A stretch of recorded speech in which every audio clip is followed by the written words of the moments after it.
l'écologie humaine est basée sur un constat simple. Le désastre environnemental est une conséquence de la violence faite à l'être humain. Voilà pourquoi, dans ce podcast du courant pour une écologie humaine, nous valorisons les personnes qui tentent de créer des chemins de sortie de l'époque moderne. Abonnez-vous pour être alerté des prochaines actus.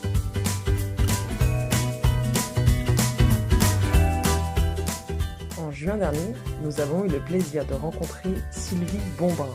Elle est spécialiste prairie et pastoralisme à la Chambre d'agriculture du Jura. Elle est venue nous parler d'un sujet aussi fascinant que méconnu, les plantes bio-indicatrices. Sylvie Bonbrun, bonjour. Merci beaucoup d'être avec nous aujourd'hui. Pour commencer, est-ce que vous pouvez vous présenter ? Je suis actuellement conseillère prairie et pastoralisme à la Chambre d'agriculture du Jura. Je voulais vous parler aujourd'hui, moi, des plantes bio-indicatrices. Pendant mes études, j'ai eu l'occasion de faire un peu de botanique. Il fallait que je fasse un herbier avec 100 plantes à reconnaître. Donc à l'époque, on n'avait pas tous les outils en ligne, type PlanteNet ou autre, qui nous permet de reconnaître facilement les plantes. Ça m'a passionnée et donc à titre perso, moi j'ai continué à essayer de reconnaître les plantes et puis d'essayer d'apprendre leurs noms. Et donc toute cette passion personnelle, j'en faisais rien du tout et je pensais pas qu'un jour ça me servirait. Et puis jusqu'au jour où j'ai découvert Gérard Dussert et ses plantes bioindicatrices. Et là, j'ai dit, mais c'est trop génial, quoi. Lui, il explique que les graines de plantes sont dans le sol de façon, il y en a de partout, quoi, il y en a plein. Et à un moment donné, si les conditions sont favorables pour qu'il y ait une levée de dormance de certaines graines, elles peuvent devenir favorables par les pratiques des agriculteurs ou par le climat qui effectivement peut changer et puis induire une levée de dormance à un moment donné. Ces plantes vont se mettre à germer, à pousser.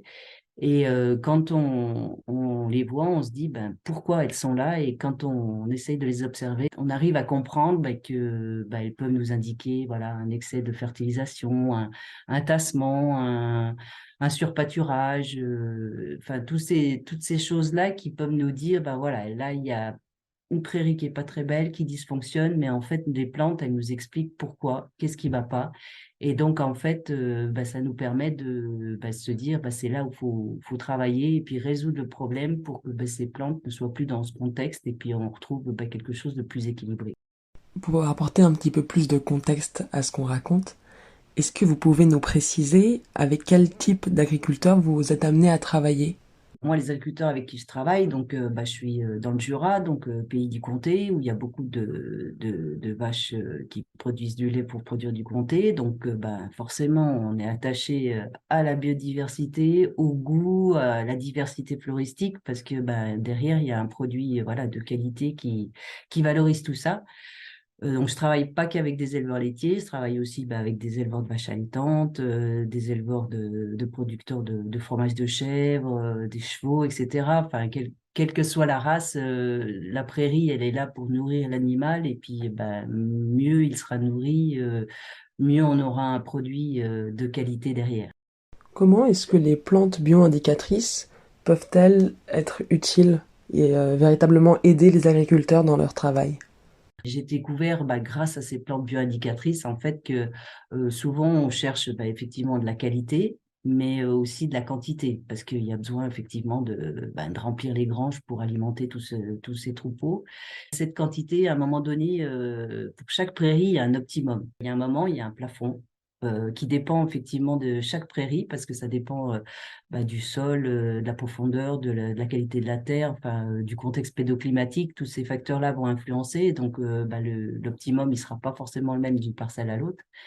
Mais l'idée, c'est effectivement de les amener à avoir cet optimum au niveau des prairies et de comprendre qu'à un moment donné, si on essaye de faire plus, on fait que dégrader la prairie. Et donc, par ces plantes, ça nous permet effectivement d'avoir un autre œil et de se dire, oui, Quand moi, j'ai ma prairie qui commence à être toute jaune de pissenlit, donc le pissenlit, c'est bien, mais quand il y en a vraiment trop, c'est qu'on est en train de dégrader la prairie et là, on est en train d'attaquer la mauvaise pente, quoi. Et si là, les agriculteurs, ils arrivent à repérer quelques plantes qui permettent effectivement de se dire, là, je suis dans le trop et je suis pas dans le, voilà, dans l'équilibre et il faut que je reparte en arrière pour retrouver cet équilibre rendement, qualité de la flore, etc., quoi. Les plantes bioindicatrices, ça sert effectivement au niveau agricole, mais ça peut servir aussi bien aux jardiniers, à ce qu'on peut trouver dans son verger. Enfin voilà, donc n'importe quelle personne qui n'est pas forcément dans l'agriculture peut y trouver aussi des choses à comprendre. Alors, vous nous avez montré une photo d'une parcelle couverte de pâquerettes. Est-ce que vous pouvez nous en dire un petit peu plus?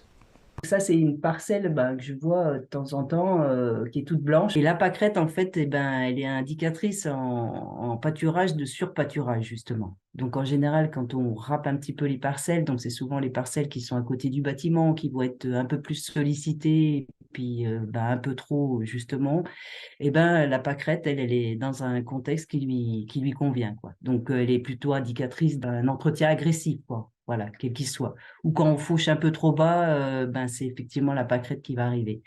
Et donc, je trouve toujours marrant de regarder les pelouses des particuliers, notamment ceux qui aiment bien, voilà, que ça soit bien propre, bien rasé, donc ils tournent bien régulièrement. Effectivement, ils voient souvent apparaître un certain nombre de pâquerettes parce qu'elle, pour finir, elle est dans son milieu, quoi, en fait. Alors, c'est ce qu'on trouve aussi sur les greens de golf parce que, à vouloir avoir quelque chose qui roule bien et puis qui est toujours tondu, voire, voilà, des fois, 2 fois, 3 fois par semaine, les pâquerettes apparaissent parce qu'elles sont forcément dans un contexte qui leur convient, quoi. Et le pire, c'est effectivement les robots tondeuses où là, on est vraiment dans l'excès et donc le risque à terme avec ces outils-là, c'est aussi oublier que une pelouse ou une prairie, c'est des plantes, quoi. Et les plantes, c'est vivant, quoi. Et à un moment donné, quand on tond systématiquement, on épuise les graminées et puis à un moment, elles finissent par mourir parce qu'elles ne peuvent pas supporter un contexte trop compliqué. Et donc, quand les graminées meurent, souvent, qu'est-ce qu'on retrouve? De la mousse, parce que forcément, quand il n'y a plus de graminées, la mousse apparaît. Donc, la mousse, elle n'est pas problématique, elle est juste là pour combler les trous qui finalement ont été laissés par les graminées qui sont mortes. Et puis, des pâquerettes. C'est le message que je peux donner à ceux qui aiment bien quand c'est bien propre. Si vous pouvez de temps en temps laisser un petit peu les graminées prendre un peu d'énergie et puis pousser pour se régénérer, ça peut être, voilà, ça peut être que mieux pour votre pelouse, quoi. Alors, comme on l'a dit dans l'introduction, vous êtes spécialiste en prairie. Est-ce que vous pouvez nous dire un petit peu quels sont les types de plantes qu'on va trouver typiquement dans une prairie? En prairie, il y a 3 types de plantes, on va dire. Donc souvent, voilà, l'essentiel de la prairie, quand tout va bien, c'est à peu près 70% de graminées. Et les graminées, alors là, c'est une famille qui est très très large. Il y a du raigrand anglais, de la fétuque, du dactyle, enfin, il y a tout un tas d'espèces qui composent les graminées, mais c'est ce qu'on appelle vulgairement de l'herbe. Après, il y a une autre famille qui est intéressante aussi, enfin plus au niveau agricole qu'au niveau des pelouses, c'est tout ce qui est légumineuse. Donc, ça va être tout ce qui est trèfle blanc, trèfle violet, les lotiers. Au niveau de l'alimentation des animaux, ça va ramener beaucoup plus de protéines. Et puis après, la troisième partie, donc, c'est toutes les plantes à fleurs qu'on peut trouver, quoi. Pour revenir plus directement sur le sujet des plantes bioindicatrices, euh, quel type d'informations est-ce qu'elles peuvent nous permettre de récolter sur une parcelle donnée? Ce qui est d'autant plus intéressant dans les plantes bioindicatrices, c'est que ces plantes, elles vous indiquent tout l'historique d'une parcelle, quoi. Et donc, en fait, vous n'avez pas forcément besoin de l'agriculteur pour qu'il vous dise, moi, j'ai mis il y a 2 ans, il y a 3 ans, et faire un inventaire de tout ce qui a été mis. Vous avez directement la vue de tout l'historique de la parcelle, quoi, notamment au niveau fertilisation. Et une fois, j'étais avec un agriculteur et on faisait un diagnostic de prairie de ces parcelles et puis on avait presque fini. Il me dit, il me reste faut plus que qu'on regarde la parcelle à ortie, quoi. Et puis moi, je m'imaginais une prairie avec quelques ronds d'ortie au milieu. Et quand on est arrivé, c'était vraiment une parcelle où il restait que des orties. Et là, je me suis dit, oula, mais qu'est-ce qui s'est passé? Enfin, comment c'est possible qu'il y ait autant d'orties dans cette parcelle-là, quoi. Et donc, il m'a expliqué qu'effectivement, pendant des années, cette parcelle, donc, qui était toute petite, elle était traversée par les égouts de la commune, en fait, à l'époque où l'assainissement n'était pas au top. Et donc, bah, tout cet excès de matière organique, eh ben, il était accumulé au niveau du sol, quoi. Et donc, en fait, voilà, l'ortie, c'est vraiment une plante qui est indicatrice d'un excès de matière organique, enfin de fertilisation. Donc là, c'est vrai que le conseil, c'est de dire, alors là, fertilisation zéro, zéro, zéro pendant des années, parce qu'il faudra certainement des années pour arriver à épurer tout ce qui a été mis, quoi. Donc c'est pour dire que c'est quand même magique, c'est qu'en fait, quelque part, elle nous indique, ben voilà, aussi bien ce qui se passe aujourd'hui, mais enfin, toute l'histoire qu'il y a pu y avoir. Parmi les plantes qui viennent en tête quand on parle à tort de mauvaises herbes, il y a l'exemple du chardon qui vient en tête. Est-ce que vous pouvez nous en dire un petit peu plus? Elle est indicatrice à la fois d'un tassement superficiel, donc le fait que les animaux soient toujours là et puis qui compactent, on va dire, les premiers centimètres, donc va plutôt favoriser le chardon. Et puis le fait qu'il y ait un petit peu des bêtes qui vont bouser et puis fertiliser, et puis là où elles vont être peut-être plus souvent autour des bacs à eau ou aux entrées de parcelles, et ben voilà, on va avoir plutôt quelque chose qui va favoriser le chardon. Là où c'est encore plus formidable, c'est qu'en fait, il y a une cohérence incroyable de la nature. Et donc, en fait, le chardon, lui, il a la capacité de débloquer justement le phosphore qui est bloqué dans les sols où il arrive, quoi. Donc, souvent, je vous disais, voilà, c'est des sols qui peuvent être tassés, qui vont pas forcément bien fonctionner parce que ça va manquer d'air, donc les bactéries du sol vont pas pouvoir travailler et être en nombre. Donc, du coup, lui, il arrive en fait quelque part pour rééquilibrer tout ça et il vient débloquer le phosphore qui est bloqué dans le sol. Et donc, en fait, quand on regarde les propriétés du chardon, il est riche en phosphore. C'est pour beaucoup une mauvaise herbe, mais en fait, ce qu'il faut arriver à faire, c'est modifier son regard sur ces plantes et se dire finalement, le terme de mauvaise herbe, c'est voilà, c'est pas juste, quoi. C'est des plantes qui viennent justement réparer ou remettre en fonctionnement quelque chose qui ne l'est pas, quoi. Et donc, elles sont là pour aider, quoi, et non pas pour nous embêter. Et donc, désherber ces plantes, c'est illusoire parce que on ne change pas le contexte. Donc, de toute façon, elles vont revenir. Et à un moment donné, oui, c'est plus comprendre que se dire, elles sont là parce qu'il y a un problème de tassement, parce qu'il y a un problème peut-être d'excès de fertilisation. Et donc, il faut résoudre le problème pour qu'elles puissent effectivement disparaître. Mais c'est pas de nier les choses en se disant, on va la désherber et tout ira bien, quoi.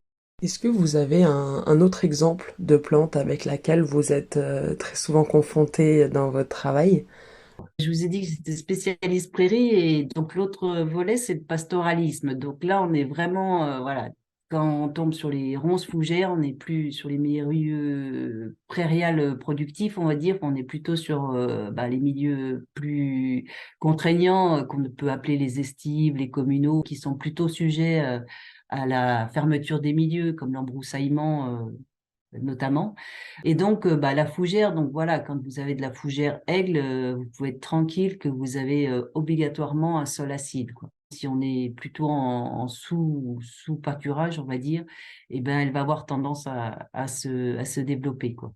Et après, le piétinement, notamment des animaux, va plutôt défavoriser la fougère parce que effectivement, il y a une fronde. Si les animaux arrivent à casser cette fronde au moment où ça pousse, voilà, on va pouvoir arriver à gérer. Mais j'avoue que c'est une espèce que nous on suit avec mes collègues pastoraux, notamment de l'Ain et du Doubs, parce que elle est pas facilement facile à gérer, quoi. Pareil, les ronces, c'est quelque chose qu'on trouve un peu dans ces milieux-là. Souvent, nous, on utilise du broyage pour essayer de la gérer, mais enfin, c'est là où les plantes, voilà, on en revient à ce que je vous disais, c'est quelque chose de vivant. Donc, quand on l'attaque par du broyage, et ben forcément elle se défend, quoi. Et donc en fait, plus on va la broyer, plus elle va avoir des épines au niveau des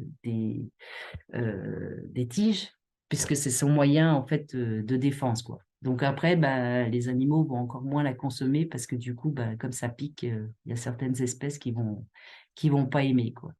Alors peut-être pour conclure, est-ce que vous pouvez nous dire, grâce à votre expérience, votre travail, votre connaissance des plantes bioindicatrices, quel regard est-ce que vous portez sur la prairie? Et pour conclure également, quel message est-ce que vous auriez à passer aux personnes qui nous écoutent? En fait, une prairie, ce qu'il faut bien se dire, c'est que c'est une culture. C'est pas quelque chose qui va se gérer tout seul, c'est quelque chose qu'il faut cultiver. Et cette culture-là, elle est effectivement voilà, le fait de l'homme, quoi. Et si on laisse aller et qu'on fait rien, naturellement, on va repartir sur de la forêt, quoi. La nature, quand on l'observe, elle est vraiment très bien faite, quoi. Et ben voilà, on a des changements climatiques, on a des conditions qui sont pas faciles. Et en fait, on se rend compte qu'elle est capable d'avoir une résilience incroyable et elle s'adapte. Alors après, voilà, elle prend du temps, il faut du temps. On voit bien que après des périodes de sécheresse, on voit des plantes qui vont arriver qui n'étaient pas là parce qu'effectivement, elles ont été favorisées. Et puis, elles vont peut-être mettre 2, 3 ans pour redisparaître. Mais il y a une capacité de la nature à s'adapter, à résister à tout ce qu'on peut lui faire subir. Et j'ai envie de dire, ben voilà, déjà soyez naïfs, observez en fait. Déjà observer, c'est déjà beaucoup. Regardez, ben voilà, ce qui se passe, ben, qu'est-ce qui pousse. Vous prenez n'importe quelle application, vous pourrez reconnaître des plantes très facilement. Et puis, ben, soyez curieux et puis regardez, ben, qu'est-ce qu'elles peuvent dire. Ben, vous pouvez même aller jusqu'aux propriétés médicinales si ça vous intéresse. Mais j'ai envie de dire, observez la nature et vous verrez que c'est tellement magique. Et à un moment donné, ben, quand on comprend, on essaye de comprendre, et ben on se dit ben il faut vraiment la laisser faire. Et après, je pense que ben on change son regard sur ce qu'on a l'habitude, quoi. Il y a des choses, je vous dis, voilà, le tout propre. Il y a des choses qu'on nous a inculquées et on se dit ben non, c'est pas ça, quoi. En fait, regardez, laisser ben, un bout de pelouse peut-être pas tondu pendant quelques temps et voir bah, les fleurs qui y poussent. Et puis, bah, vous verrez que ça apporte aussi quelque chose de super et de se rendre compte que finalement, bah, ce bout de pelouse-là, tondu l'année d'après, il sera encore plus joli et ça vous donnera peut-être envie d'en laisser un peu plus, quoi. Et puis, bah, regardez dans vos jardins. C'est vrai que quand vous retournez votre jardin, vous voyez plein de plantes qui vont pousser. Et ben, elles poussent pas par hasard, quoi. Elles sont là pour vous dire quelque chose. Donc, essayez d'observer, observer, comprendre, analyser. C'est un petit peu ce que je fais dans mon métier et franchement, je trouve ça passionnant, quoi. Et je trouve ça d'autant plus passionnant aujourd'hui que je le fais bah, avec ce regard sur les plantes que je n'avais pas dans les premières années. Et franchement, je trouve ça voilà, passionnant. Sylvie Boumbrin, merci beaucoup. C'était tout simplement passionnant. Et merci à tous et à toutes d'avoir écouté cet épisode. À très bientôt pour de nouveaux podcasts inspirants sur cette chaîne du courant pour une écologie humaine. Abonnez-vous pour ne rater aucun épisode et abonnez-vous également à notre newsletter mensuelle. N'hésitez pas à nous contacter sur les réseaux ou à national@écologiehumaine.eu.